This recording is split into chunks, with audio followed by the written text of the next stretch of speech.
arrebatados. Estuvimos viendo la iglesia del siglo, esa sería la iglesia del siglo, segunda parte, no quiere decir del siglo II, es la iglesia del siglo, primer siglo, y vamos a ver la segunda parte de la continuidad. Muy bien, estamos viendo esta serie por la importancia de lo que estamos viendo en el mundo, pero también por la importancia que Dios tiene hacia nosotros. Quiere seguirnos preparando, quiere seguirnos instruyendo. Y lo que hemos visto en esta semana pasada y antepasada es también la importancia de observar los tiempos de lo que está sucediendo, pero no solo en nuestra actualidad, no solo en nuestros días, sino también en los días primeros. Yo comparo el libro de Hechos de los Apóstoles con el libro de Génesis. Se los he dicho, se los repito rápidamente, son dos comienzos. En Génesis Dios creó a Adán, en Hechos Dios creó a la iglesia. En Génesis Adán y Eva cometieron el terrible pecado de la desobediencia. En Hechos encontramos el primer pecado de la iglesia. Y así podría irle dando comparativos. Entonces, lo que sucedió en el primer siglo es fundamental para la iglesia, sobre todo para la iglesia en nuestros días, porque algunos ya lo olvidaron, otros nunca lo han estudiado. Muchos, o todos, no le ponen mala atención.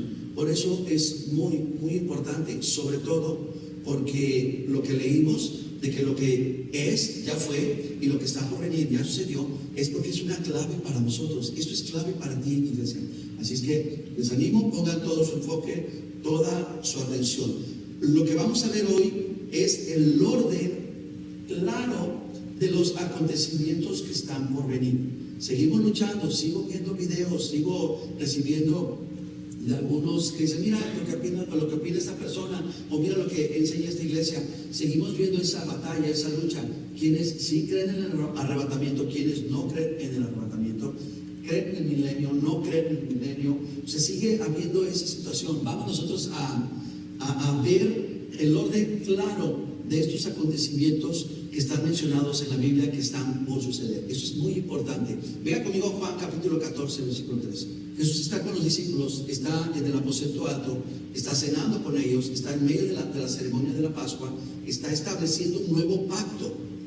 ¿De acuerdo? Entonces, esto lo vamos a ver más adelante y para que podamos sostener una perspectiva diferente a la que nos ofrece solamente la Biblia. Los escritores resumieron, los escritores compactaron muchas cosas, no podrían escribir todo en detalle. Le toca a la iglesia discernir y encontrar esos puntos que nos ayudan a que haya más claridad. Bien, Jesús les dice lo siguiente: no se turbe su corazón. Les está diciendo esto porque les acaba de decir que Él ya se les va.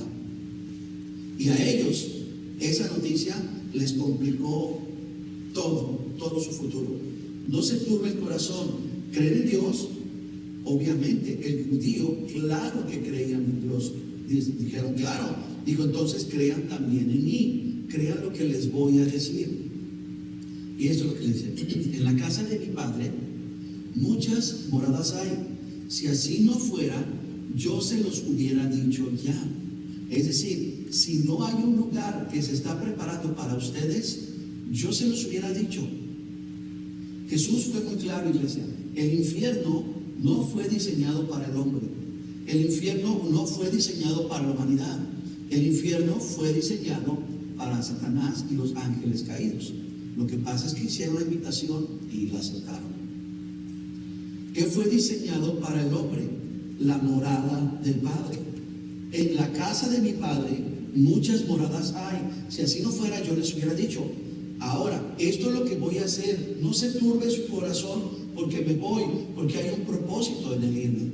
Me voy a preparar lugar para ustedes. Hable conmigo, voy a preparar. Eso es lo que fue a hacer Jesús. Fue a preparar lugar. ¿Para quién? Para los suyos. Dice, y si me fuere, les prepararé lugar. O sea, si sí me puedo ir, si sí me dejan ir y si sí me voy, entonces voy a preparar lugar. Me van a buscar y no me van a encontrar. Y cuando no me encuentren es porque ustedes saben que me fui. Y si me fui es porque estoy haciendo algo, preparando algo. Pero dice, vendré otra vez. Los tomaré a mí mismo para que donde yo estoy, ustedes también estén. Ahora, este es el orden. Número uno, lo acaban de leer, Jesús se irá. Esto quiere decir la ascensión. Fue el momento en que Jesús fue tomado. Número dos, bueno, dice que se irá, subirá y preparará el lugar. El siguiente paso, una vez que lo haga, es va a volver. Vuelve y nos lleva. Eso es lo que le llamamos la doctrina o el acontecimiento de arrebatamiento. Nos lleva. No, dice para algo, para estar con Él. ¿En dónde está Cristo? Según Apocalipsis, según Esteban, el que fue apedreado y se abrieron los cielos. ¿Alguien dice dónde está Cristo? Sentado a la diestra del Padre, para que donde yo estoy, ustedes también estén. No a la diestra del Padre, pero en el lugar donde está Cristo, junto al Padre. Ahora, el siguiente acontecimiento es estaremos en el cielo con Él. Entonces, lo que ustedes acaban de leer tiene un orden. Me voy, preparo, y ya que esté listo, ¿qué hago? Vuelvo y los saludo. Hola muchachos, qué gusto verlos. No, ¿qué hago? Los tomo, y ¿qué hago ahora que ya los tomé? Me los llevo. Eso es arrebatamiento. Vengan conmigo ahora a 1 Corintios 15:50. Dice, les declaro, hermanos, que el cuerpo mortal, esta parte es fundamental, el cuerpo mortal no puede heredar el reino de Dios. Y quiero aclararles que lo corruptible, lo que se descompone, lo que se envejece, lo que se enferma, puede heredar lo incorruptible. Dice, fíjense bien en el misterio. Es un misterio que les voy a revelar. No todos vamos a morir. Él estaba escribiendo a los Corintios, ¿de acuerdo? Pero todos seremos transformados. ¿Qué es lo que va a pasar con todos? Serán transformados. ¿Qué es lo que va a pasar? ¿Todos van a morir? No, va a haber una generación que no va a vivir la muerte. Todos seremos transformados. Dice, en un instante, en un abrir y cerrar de ojos, al toque final de la trompeta, y yo le añado final, porque la versión original dice así, dice al toque final de la trompeta final. ¿Qué quiere decir esto? Que ellos tenían ceremonias y celebraciones y usaban la trompeta. En ese tipo de sonidos, en esas celebraciones, él dice la última trompeta, pero no solamente la última trompeta, sino el último sonido de la trompeta es cuando va a acontecer esto. Y aclara, porque sonará la trompeta.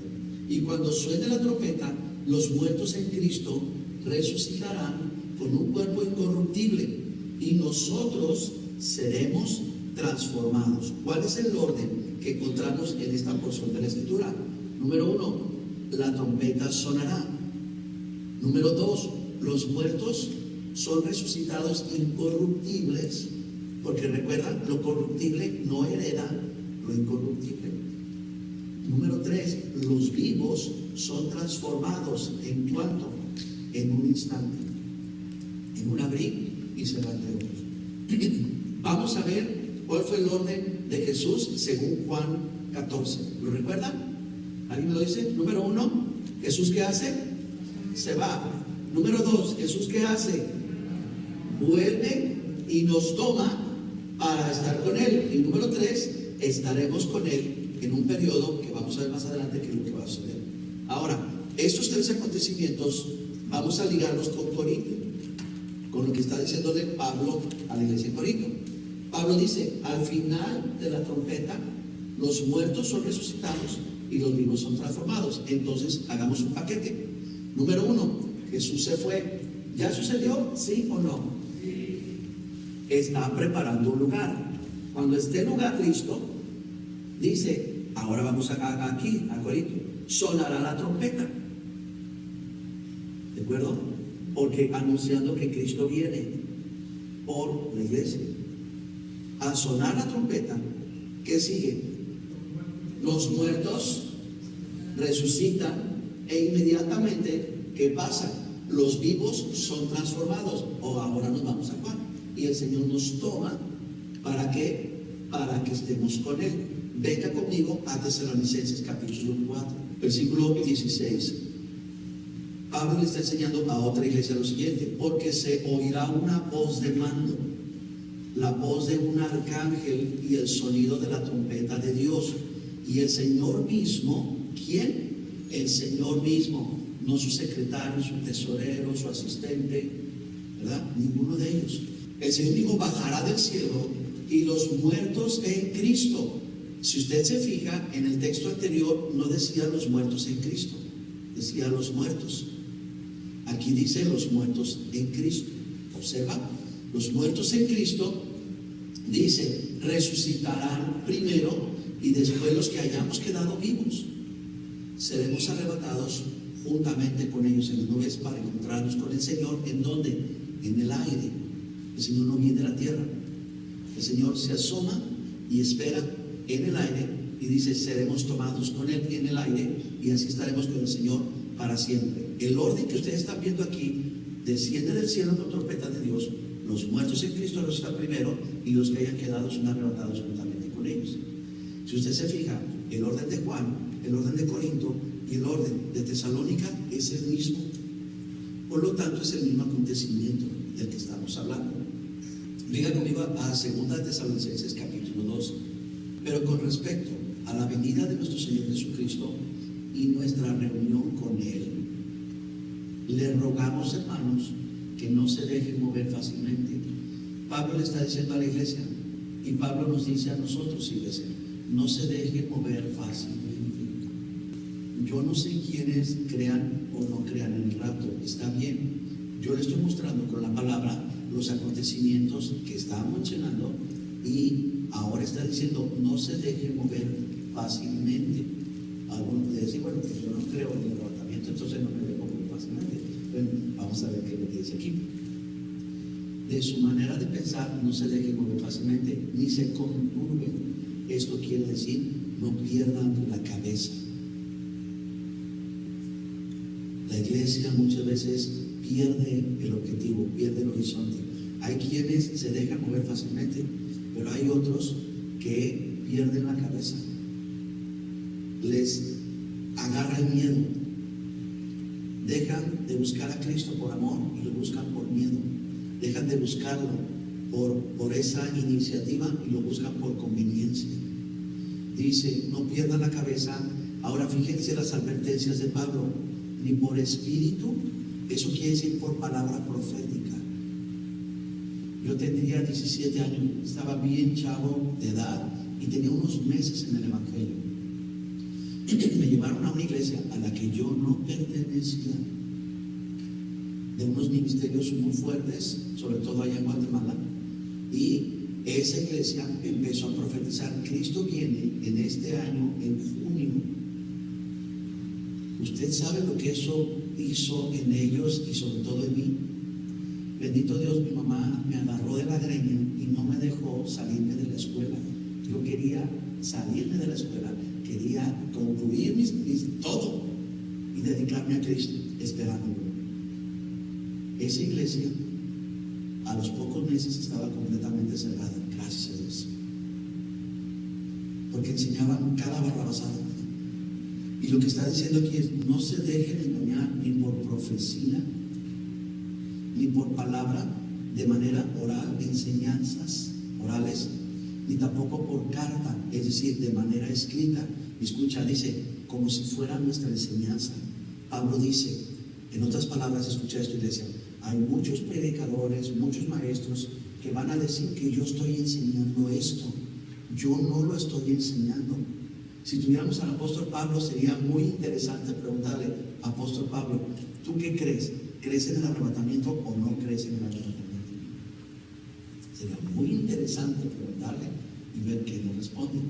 Ahora, aquí hay un conflicto, siga leyendo conmigo, en el sentido en el que el día del Señor se acerca. Versículo 3: nadie los engañe de ninguna manera, porque no vendrá. El día del Señor no vendrá sin que antes venga la apostasía y se manifieste el hombre de pecado, el hijo de perdición. Yo acabo de escuchar, gracias, no me acuerdo quién, pero acabo de escuchar que dijeron, unos acaban de decir que Elon Musk es el anticristo. Acabo de escuchar a otros que acaban de decir que el presidente Trump es el anticristo, porque no vendrá sin que antes venga la apostasía y se manifieste el hombre de pecado, el hijo de perdición. ¿Sabe cuál era el riesgo en aquel tiempo, iglesia? El riesgo era que decían que ya sucedería. ¿Sabe cuál es el riesgo de nuestros días? De que no va a pasar. Es decir, a la iglesia antigua la estaban asustando con que Cristo ya venía en ese momento y estaban vueltos locos. Y a nuestra iglesia, me refiero a la iglesia de hoy, ¿cuál es el riesgo? Que están anunciando que Cristo ya no vuelve. Siga leyendo conmigo, versículo 4. El cual, este hombre de perdición, se opone y se levanta contra todo lo que llama Dios o es objeto de culto, tanto que este personaje se sienta en el templo de Dios como si fuera Dios, haciéndose pasar por Dios. Ahora, ese es el conflicto, iglesia. Por eso, yo espero que con este texto ustedes puedan comprenderme un poquito más por qué estamos haciendo esto en estos días, aquí en el culto. Ahora, ustedes saben lo que lo detiene. Pablo le está diciendo a la iglesia, ustedes saben lo que detiene a que venga el hombre de pecado. ¿Qué creen? No lo dijo. Me puse a buscar como loco en toda la Biblia. No hay una parte donde se escribió qué es lo que detiene al hombre de pecado, al hijo de perdición. ¿Lo lee conmigo? ¿Le pone atención? Léalo, mire. Y ahora, ustedes saben lo que lo detiene. Nosotros no. A fin de que a su debido tiempo se manifieste, porque ya está en acción el misterio de la iniquidad, solo que hay quien al presente lo detiene, hasta que a su vez él se ha quitado de medio. Si tú has oído personas que dicen lo que lo detiene es esto, pues es meramente una especulación, porque no hay una explicación. ¿Qué fue lo que pasó? Pablo estaba con ellos, los enseñó, y Pablo, estas predicaciones que yo les traigo a ustedes, se las dio y no las grabaron. Y cuando les escribió, les dijo, yo ya les enseñé eso, y tú y yo debemos de rascarnos la cabeza y decir, ¿pero qué les enseñaste? Es decir, ¿qué es lo que lo detiene? No lo sabemos. Ahora, ¿qué hacemos? Bueno, hay argumentos o teorías muy buenas. Una, que el Espíritu Santo es quien lo detiene. Tiene mucho peso y mucho sentido. Otros, que es la iglesia, lo que detiene a que se manifieste. Lo que sí es seguro es que es la voluntad de Dios. Eso sí es seguro. Esa es la voluntad de Dios que está utilizando, que está operando para que detenga. Lo volvemos a leer, versículo 6. Ahora ustedes saben lo que lo detiene. ¿A qué? Al hombre de pecado. Dice, solo que hay quien al presente lo detiene hasta que él, a su vez, se ha quitado de en medio. ¿Qué es lo que en esta ocasión estaba enseñándole? Bueno, venga conmigo a Apocalipsis capítulo 1, versículo 19. Y léalo conmigo otra vez. Escribe, 1, las cosas que has visto. 2, las que son. Y 3, las que han de acontecer después de eso. Por eso continuamos para concluir esta parte, el punto de los emperadores. Por eso, porque son clave para lo que Pablo no nos escribió. Y también son clave los acontecimientos que hay. Vimos a Julio César, a Tiberio, a Calígula y a Nerón. Eso es lo que vimos la semana pasada. Ahora vamos a ver a Vespasiano. ¿Qué es lo que sucede ahora? Tenemos que Nerón se suicidó, se quitó la vida y empezaron, en el lugar donde lo hizo, hicieron una leyenda de que su herida mortal se había curado y que Nerón se había restaurado. Pero eso Roma no le interesó. Roma levantó a un nuevo emperador, y este emperador fue Vespasiano, el que era general y el que había rodeado a Israel, había sitiado, había destruido, había acabado completamente con Jerusalén. ¿Lo recuerdan? Con el templo, inclusive una parte allá a lo lejos, una torre, una montaña, Masada, también la tomó y también acabó con ella. Ahora, este emperador Tito se llamaba Tito César Vespasiano Augusto. Él tomó el gobierno en el año 79. El problema es que duró 2 veces, es decir, Vespasiano tenía 2 hijos, Tito y Domiciano, son hermanos. Entonces Vespasiano, a punto de morir de viejo, le entrega a Tito la gobernatura, el reino de Roma. Y y Tito, él toma en el año 79, ya acabó con Jerusalén, ya Israel ya no existe. Allí Israel comienza su travesía hasta el año 40, ¿qué? 45, 49. Se me olvidó la fecha. Hasta cuando vuelve a ser instaurado. Ahora, ¿qué pasó con él? Son cosas muy importantes las que sucedieron en ese tiempo. ¿Por qué, iglesia? Porque cuando él toma el reinado, algo aconteció. En la península de Roma sucedió una erupción. Un volcán estalló. Y este es conocido como Pompeya. El volcán no se llamaba Pompeya, era Vesubio, el Vesubio. En una de las ciudades más prósperas. Ahora, ¿por qué nos debe de llamar la atención? Por lo que se registró en la historia. Les voy a leer de un sobreviviente nada más, de una ciudad. Habían 3 ciudades, Pompeya, la otra era Nápoles, una costa, y la otra era Herculano. En Pompeya es donde estalló el volcán. Escuchen las palabras de un joven. Tenía 17 en aquel tiempo y se llamaba Plinio. Dice así, él escribió: apartémonos mientras podamos ver, para que la multitud no nos atropelle cuando vengan las tinieblas. Apenas había dicho eso el joven Plinio cuando la oscuridad les ganó. Anocheció como esas noches sin luna, como esas oscuridades absolutas, tanto que no podían ver ni siquiera su propia mano. Y él sigue escribiendo.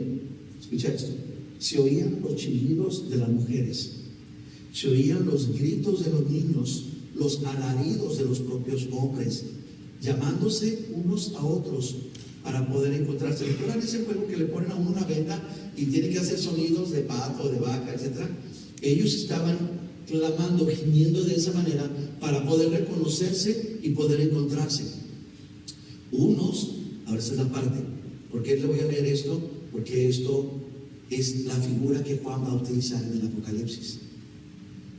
Unos lamentaban su desgracia, otros la de sus parientes, y había quienes por miedo a la muerte la impecaban, quiere decir, la maldecían a las potestades superiores, maldecían al causante de esto. Y recuerda que la Biblia dice que vendrían plagas y los hombres no se arrepentirán, al contrario, maldecirán a Dios y al cielo.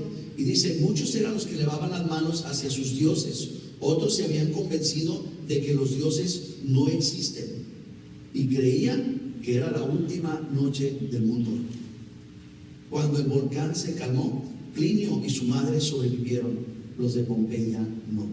Bien, tenemos el Mediterráneo, acá de este lado está Israel, abajo está Egipto, allá está Italia. Estamos ya un poco más cerca. Allá está Roma, y vean la distancia entre Roma y el monte Vesubio. Ahí está Pompeya, ahí está Herculano, y también la costa.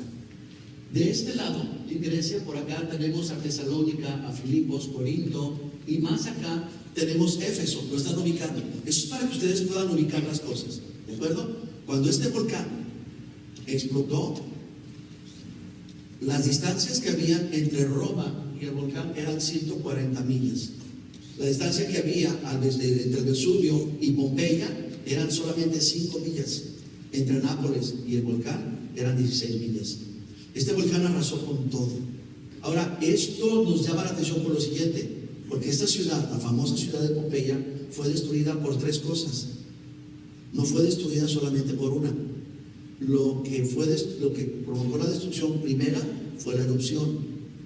La erupción provocó un terremoto, y el terremoto provocó un maremoto. Ahora, ellos, al ver la erupción, corrían por el instinto para escapar. Cuando les empezaron a caer los cerros, las casas, las construcciones encima, y empezó a venir la lluvia de fuego, en lo que podían ellos escapar y lograron llegar a la bahía, al puerto que tenían, el problema es que ya venía un maremoto delante de ellos. Acabó con todos. Este acontecimiento, y sobre todo este personaje Plinio, son muy famosos en la historia. ¿Por qué? Porque él tenía un padre, se llamaba Plinio, Plinio el Mayor. Y cuando ellos vieron lo que estaba sucediendo, el papá tomó un barco, tomó un equipo de hombres y fue a rescatar. Obviamente nunca volvió. Esta destrucción tomó 15 horas nada más. Se registra que en 15 horas se acabó con todo esto. ¿Por qué lo estamos viendo? Porque los acontecimientos que Dios permitió que sucedieran eran para mostrarle a la humanidad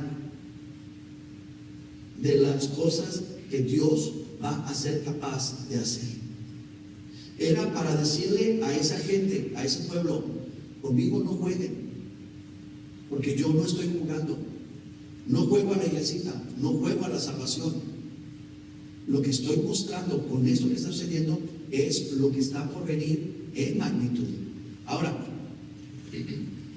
también otro acontecimiento fue, si ustedes recuerdan, en el año 70, lo vimos la semana pasada, fue destruido el templo de Jerusalén. En el mismo año se empezó a edificar el Coliseo Romano. Y esto nos dice mucho.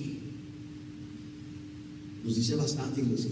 Porque cuando tú y yo derribamos las cosas que Dios está haciendo, cuando tú y yo interrumpimos o tenemos en poco lo que el Señor ha estado haciendo en nuestras vidas, algo más se va a edificar. El Coliseo Romano estuvo listo en 10 años.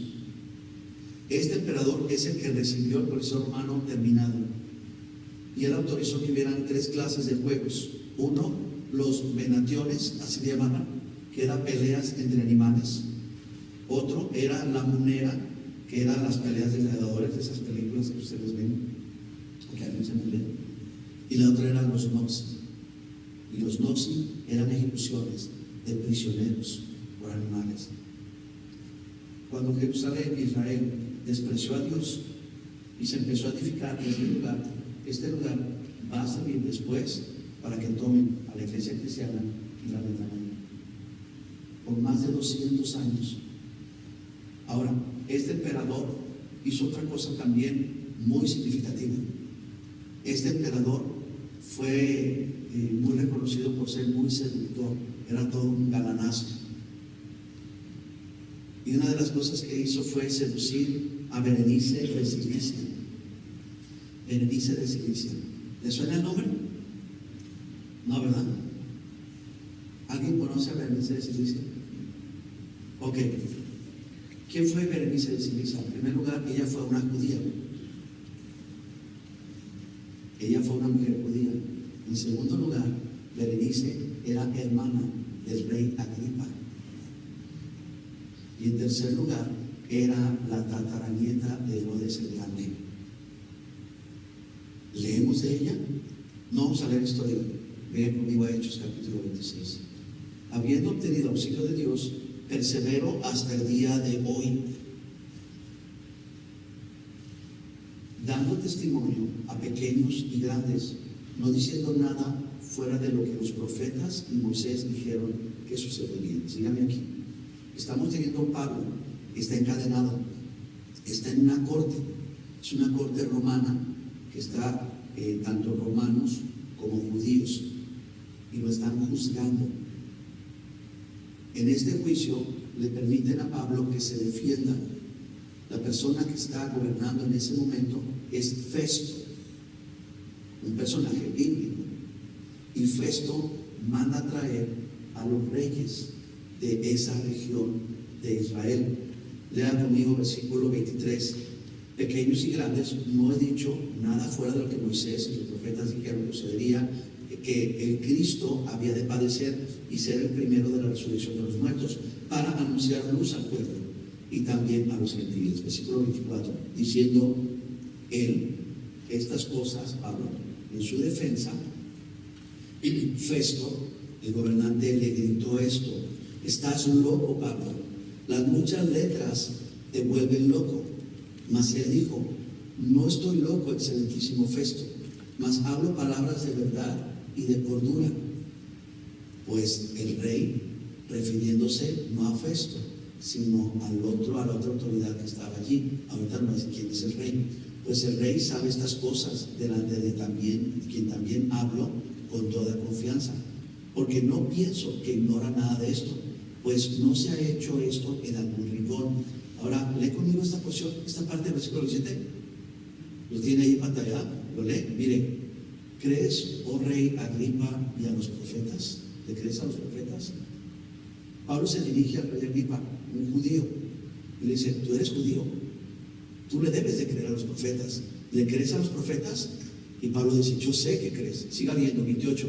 Entonces Agripa le dijo a Pablo esta famosa frase: por poco me persuades a ser cristiano. Y Pablo dijo lo siguiente: quisiera Dios que por poco o por mucho, no solamente tú, iglesia, pongan atención a esto, sino todos los que hoy me escuchan, fueran hechos tal cual yo soy, excepto estas cadenas. Dicho de paso, algunos predicadores están enseñando que Dios selecciona a algunas personas y que Dios dice: tú te vas a ir al cielo, tú te vas a ir al infierno. Pablo no creía en esa doctrina. ¿En cuál doctrina creía Pablo? En la que Dios quisiera que todos. Dice, versículo 30, cuando había dicho estas cosas, fíjese quiénes estaban allí. Se levantó el rey Agripa, se levantó el gobernador Festo, ¿y quién se levantó? Berenice, y los que se habían sentado con ellos, y se retiraron aparte. ¿Qué pasó con esa situación? Esta mujer escuchó el evangelio. Esta mujer pertenecía al pueblo de Dios, pero esta mujer fue seducida por el César. Fue seducida por este emperador y la convirtió en su amante. Una princesa de Dios, una princesa del pueblo de Dios. Ahora le digo una cosa, iglesia: nosotros somos la princesa del Señor. Así lo describe la Biblia. La pregunta es: ¿estamos siendo fieles a Él o estamos siendo seducidos? Bendito Dios, este emperador duró poco, duró 2 meses y murió. Se levantó Domiciano. Este emperador, Tito Flavio Domiciano, el hermano menor, toma el lugar, y los historiadores dicen y comprueban que este fue el segundo perseguidor de la iglesia. Este emperador, y es aquí donde vamos a aterrizar todo esto, se autodenominó de esta siguiente manera. Se puso Domitianus, era su nombre, Dominus et Deus. ¿Qué significa?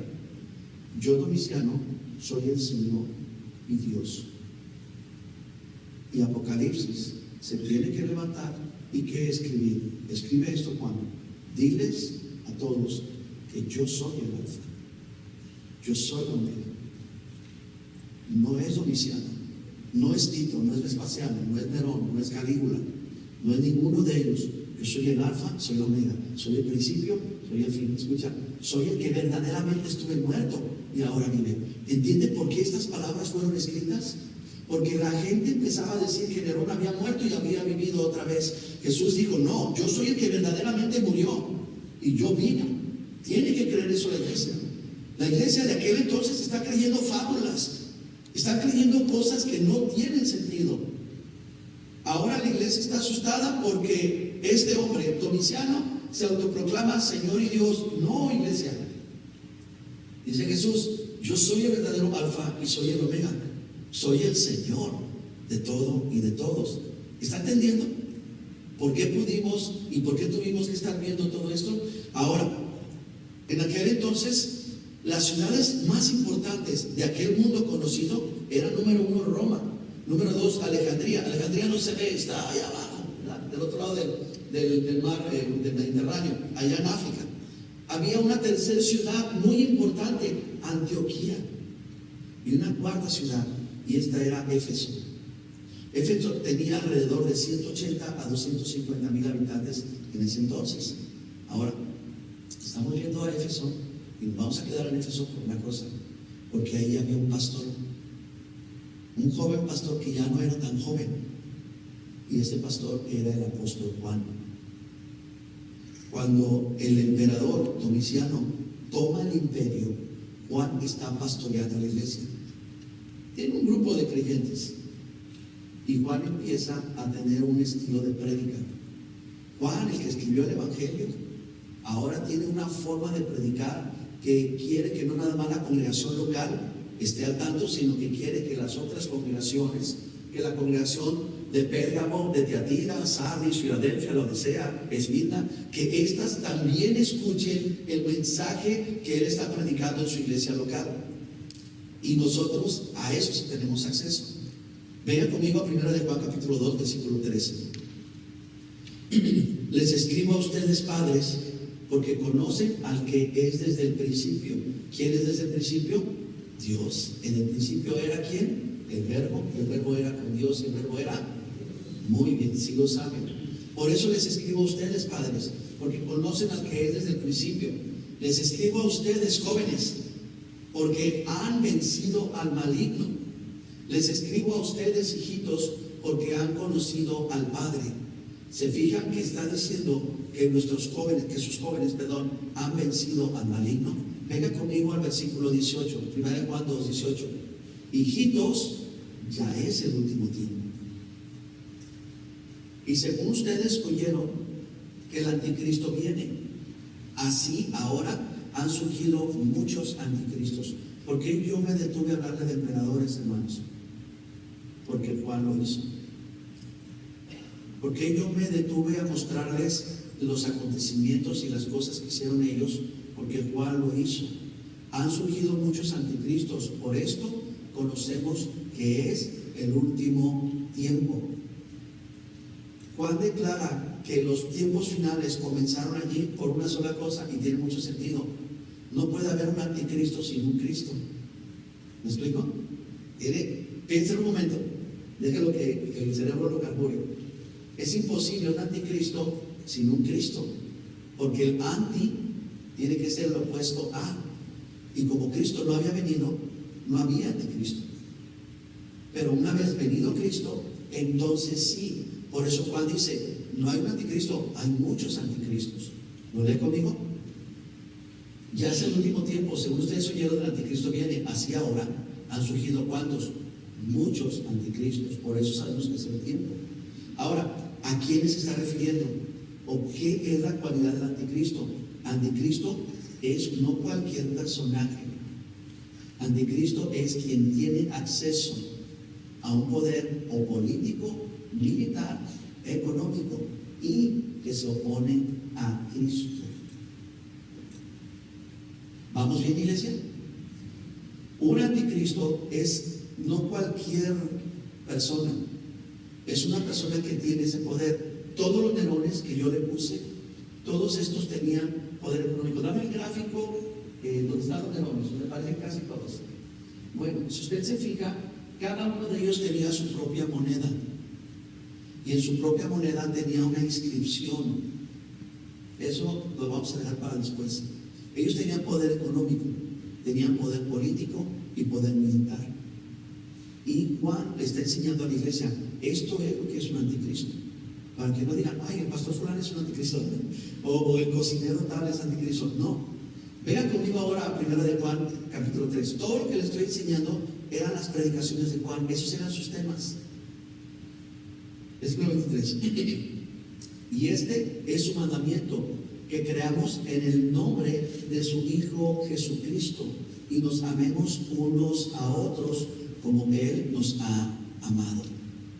Está exhortando Juan a la iglesia a creer en quién, en el nombre del Hijo de Dios, en el nombre de Jesucristo. ¿Por qué? Porque cuando los emperadores se levantaban, ellos establecían su nombre como en el nombre en el cual tenían que depender. Venga conmigo al capítulo 4, versículo 2. En esto conozcan al Espíritu de Dios. Todo espíritu que confiesa que Jesucristo ha venido en carne es de Dios, y todo espíritu que no confiesa que Jesucristo ha venido en carne no es de Dios. Y escucha, este es el espíritu del anticristo. Se levantó una nueva doctrina desde aquel entonces, y esa doctrina todavía está vigente. Y esa doctrina dice que Jesucristo no vino en carne o que Jesucristo no resucitó en carne. Decían que era una especie de holograma. Juan tuvo que lidiar con todo esto. ¿Qué predicaba Juan? Juan predicaba lo que veía la necesidad de la iglesia. ¿Qué necesidad había en la iglesia? Juan lo podía ver y lo enseñaba a su iglesia. Entonces ahora Juan está a dos frentes. ¿Tienes ahí otro gráfico más de los emperadores al final? Porque hay una palabra que está allí. Sí, aquí está. En la última parte, esta doctrina se conocía antes como el docetismo. ¿Qué es el docetismo? Es aquello que enseñaba que Cristo no había venido encarnado. Era una figura, era un avatar, era un fantasma, un holograma, no sé, usted lo quiera describir. Esa doctrina ahora la practican los testigos de Jehová. Y esa doctrina, iglesias están cometiendo el error de permitirlo, no con el anterior, sino con el nuevo. Es decir, en esta venida de Cristo no la están aceptando. Y Juan estaba luchando contra dos cosas: contra el nuevo emperador. Su prédica la estaba levantando en contra del emperador. Su prédica, no sus teorías de conspiración, su prédica. Y estaba levantándose contra eso, porque sus iglesias, Esmirna, Pérgamo, Éfeso, etc., estaban siendo bombardeadas, estaban siendo atacadas de esa manera. Venga conmigo al versículo, ¿dónde estoy? Estamos en 1 4, ¿verdad? Vean conmigo una vez más, 1 Juan 4, 2, por favor. Conozcan al Espíritu de Dios. Todo espíritu que confiesa que Jesús ha venido de carne es de Dios, y todo espíritu que no confiesa que Jesús ha venido de carne no es de Dios. Este es el espíritu del anticristo, el cual ustedes han oído que viene, y escucha, ahora ya está en el mundo. Desde aquel entonces estaba operando. Hijitos, ustedes son de Dios, le enseñó a la iglesia. Y escucha, los han vencido, porque mayor es el que está en ustedes, el que está en el mundo. Es muy fácil para nosotros decir, les escribo porque ustedes han vencido. No, conozcamos y veamos qué es lo que estaban viviendo la iglesia para poder decir, hemos vencido. ¿En qué sentido? Primera de Juan capítulo 5. Observa todo el mensaje, toda la prédica. Esto no es una predicación de Juan, son muchas predicaciones, son muchos puntos que le está enseñando a la iglesia. Versículo 20. Pero sabemos que el Hijo de Dios ha venido y nos ha dado entendimiento para conocer al que es verdadero, al que sí es el verdadero Curios, que eran los nombres que se adoptaban los emperadores. Estamos en el verdadero, en su Hijo Jesucristo. Este es el verdadero Dios, no el otro, y la vida eterna. Y 21, hijitos, guárdense de los ídolos. Amén. Estas cartas corrieron por las iglesias y fortalecieron mucho a los cristianos, porque tenían temor de un anticristo. Y Juan le dijo, es que no es uno, son muchos anticristos. Y hay un objetivo de que hubieran muchos anticristos. Juan vuelve a escribir otra carta, la segunda carta de Juan, capítulo 1, versículo 7. Dámelo, por favor. Muchos engañadores han salido por el mundo, y estos no confiesan que Jesucristo ha venido en carne. Quien esto hace es el engañador y el anticristo. Muy bien, este tipo de mensajes que Juan estuvo predicando a las iglesias llegaron a los oídos de Domiciano, del emperador. Y el emperador comenzó a buscar a Juan. Lo encontró, lo capturó, y como Domiciano sentía el riesgo de que le quitaran su dignidad, de que se opusieran a lo que él estaba. ¿Recuerdan lo que Pablo dijo? Al momento hay quien se opone hasta que a su vez sea quitado. Viendo lo que hicieron los emperadores, nos ayuda muchísimo a ver de qué manera Dios estaba operando en el siglo I. Juan, el apóstol, se levantó en contra de Domiciano a debatir, a decir, él no es Dios. Se levantó en contra de Nerón y decir, no es el que estuvo muerto y vivió. Conozco al que estuvo muerto y vivió. Conozco al verdadero Dios. Y esto provocó que Domiciano viniera, lo tomara, fuera arrestado y fuera juzgado. El juicio y la sentencia fue preparar una caldera grande, una olla enorme, con la que hacían pozole, la llenaron de aceite, la pusieron en hervir y lo echaron ahí. Al último de los apóstoles, recuerden, los dos testigos fieles, Pedro y Pablo, ya murieron en la época de Nerón. Ahora este último apóstol que quedaba, que había sido testigo ocular de Cristo, era de los últimos que quedaban, que habían vivido el ministerio de Cristo, que habían vivido la muerte, la resurrección de Cristo, el desarrollo de la iglesia, la ascensión de Cristo. Era el último, de los últimos que quedaban. Juan milagrosamente sobrevivió, así como sobrevivieron Sadrach, Mesach y Abednego. Así Juan sobrevivió a ese juicio, sale de la cadena, no sé cómo sale, tal vez con la carne hecha garras, pero sobrevive. Y Domiciano tiene pavor de que fuera un acto de magia. Entonces Domiciano decide no atentar más contra Juan y lo toma preso otra vez y lo manda desterrado a una isla, la isla de Patmos, para no tener más problemas. Y de esa manera es como él, Domiciano, el que se hace creer emperador, se hace creer Dios y persigue a la iglesia. Tenemos dos perseguidores de la iglesia, a lo que Juan le va a llamar dos bestias. Tenemos a Nerón, a lo que él dice: vi subir del mar una bestia que tenía 7 cabezas, 10 cuernos, etc. Y una de sus cabezas fue herida de muerte, pero su herida fue sanada. Y después se levantó otra bestia y le dio el poder a la primera, y esta bestia hizo guerra contra los santos y los venció. Domiciano hizo una cacería de cristianos, hizo algo terrible con todos ellos hasta el año 90. Este hombre, Domiciano, cuando murió por fin, ¿verdad? Murió en el 96. Cuando él muere, en el 96, Juan es vuelto otra vez a Éfeso. Pero en el periodo en que él lo tiene callado, es cuando Dios le revela el Apocalipsis. Y todo lo que Juan escribió cuadra muchísimo con el primer siglo. Ahora, esto quiere decir que fue cumplimiento. No, hermanos, iglesia, el punto de todo esto es que todo esto es una figura. Todo esto se convierte en un ejemplo, se convierte en una, vamos a usar el término, en una probadita de lo que realmente está por acontecer. Mire, yo hice un resumen de los emperadores, un poco de todos: un seductor, un convencedor, un pervertidor, un ideológico, un cautivador, un empoderado, un aclamado, un eliminador, un perseguidor, un destructor, un impositivo, un traicionero. Todos estos calificativos que hubieron en estos emperadores, a los cuales Juan le llamó anticristos, todos estos, yo quiero que deposite todo lo que fueron cada uno de ellos y lo deposite en un hombre. Todo lo que hizo cada uno de ellos, los atributos terribles, póngalos en un solo ser. Ese es el anticristo. Fulano, sutano, mangano puede ser un anticristo. ¿Por qué? Porque tiene capacidad, poder, y porque se opone a Cristo.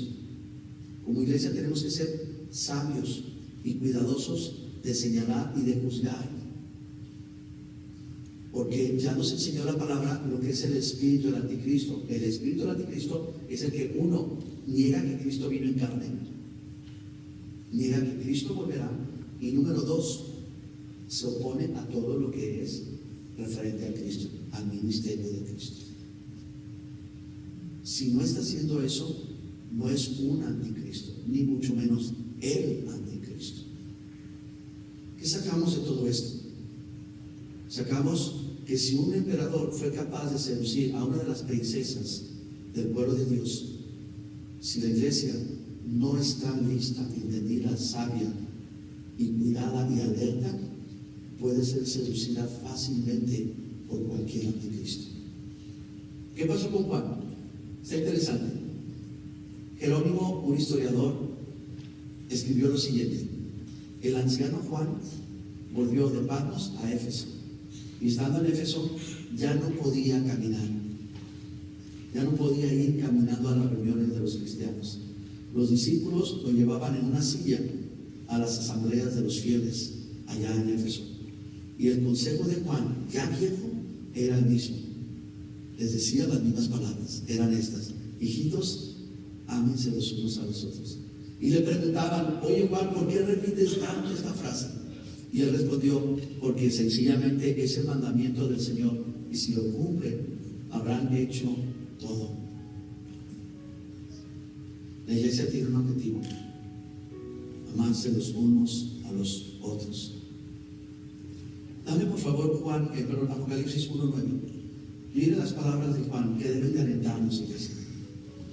Fue perseguido, fue atacado, y mira lo que él escribió al principio de Apocalipsis: yo, Juan, soy hermano de ustedes, y por mi unión con Cristo Jesús tengo parte con ustedes en el reino de los cielos. ¿Por qué soy copartícipe con ustedes? Por esto, porque soy partícipe, tengo parte con ustedes en los sufrimientos después de haber sido quemado en la cadena, y en la fortaleza para soportarlos. Tuve sufrimientos por una cosa: por haber anunciado el mensaje de Dios confirmado por Jesús. Yo estaba en la isla de Patmos. Juan le dice a la iglesia: hey, no morí, sobreviví a ese juicio, y fue por causa de Cristo. Fue por causa de mi fe y mi mensaje de Cristo. Como iglesia no vamos a cambiar nuestro mensaje. Como iglesia no vamos a cambiar nuestra prédica. No vamos a cambiar el sistema para que este lugar se llene. Porque si una iglesia hace cosas carnales, la va a llenar de gente carnal. Pero si la iglesia hace cosas espirituales, la va a llenar de qué? No vamos a cambiar nuestro mensaje. Y vamos a seguir enfatizándoles a ustedes: sean santos, sean puros, perseveren. No se preocupen. Juan vivió 10 anticristos. Mínimo, desde que era jovencito. Por eso yo le mostré la línea de vida de Jesús, de Pablo, de Pedro y de Juan. Este jovencito le tocó ver todos estos y vivirlos, pero los pasó a todos. Vespasiano, Tito, Nerón, Domiciano, todos ellos murieron, pero Juan los sobrevivió a todos. Por una cosa: porque Dios lo guardaba, porque Él prometió guardar a la iglesia del maligno. Y no solamente eso, continuó su ministerio, continuó yendo adelante. Creo que debemos de ser nosotros entender que la iglesia va a sobrevivir a emperadores, la iglesia va a sobrevivir en persecuciones, tribulaciones, catástrofes. La iglesia va a sobrevivir todo ese asunto. Lo que ayudó a vencer al maligno, a estos jovencitos, a estos hermanos, a la iglesia del primer siglo, fue el conocer al que era desde el principio. Yo te pregunto: ¿conoces a tu Dios? ¿Conoces realmente al Dios que vienes a cantarle? Porque la Biblia dice que el pueblo que conoce a su Dios se esforzará. Les escribo a ustedes porque conocen desde el principio al que es. También lo que les ayudó fue puesta su fe en Cristo. Ustedes han vencido, ¿por qué? Porque han confiado en Él. Y otra cosa más, dijo: ustedes han vencido porque mayor es el que está en ustedes que el que está en el mundo. Hermanos, estas cosas nos dan victoria: el Espíritu de Dios dentro de ti. Y nos ponemos de pie.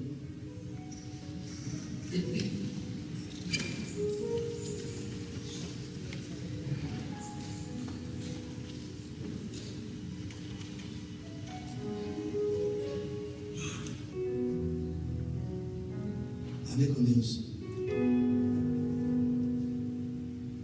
Y lo primero que vamos a hacer es decirle: Dios, creo que es tiempo de que termine aquí mi egocentrismo. Creo que aquí es donde debe de terminar mi manera egocéntrica de vivir. Creo que es aquí donde tengo que ponerme en serio contigo. Y Dios, Berenice, esta princesa, escuchó al apóstol Pablo. Y Pablo dijo: Dios quisiera que todos, incluyendo Berenice, pero aún ella rechazó el momento, el tiempo. Y después acabó siendo una de las amantes de ese anticristo. No queremos, Señor, acabar en los brazos de las tinieblas del maligno. Queremos perseverar en ti. Ayúdanos, ayuda a mis hijos, ayúdame a mí, ayuda, Señor, a la población. Te necesita, Señor, desesperadamente. Ayuda a nuestros jóvenes. Señor, por favor, rescata a aquellos que están perdidos en este momento. No permitas que vayan y se entreguen a los brazos del enemigo. Esta mujer se entregó a los brazos de los enemigos de tu iglesia, mi Dios. No permitas que nuestros hermanos caigan en brazos, sean seducidos por las tinieblas, se conviertan en quien complazca, en quien agrade, en quien se degrade. Son tus hijos, mi Dios, son tuyos. Por eso pedimos que limpien nuestras manos, nuestro corazón, nuestra conciencia, y que prevalezcamos. Y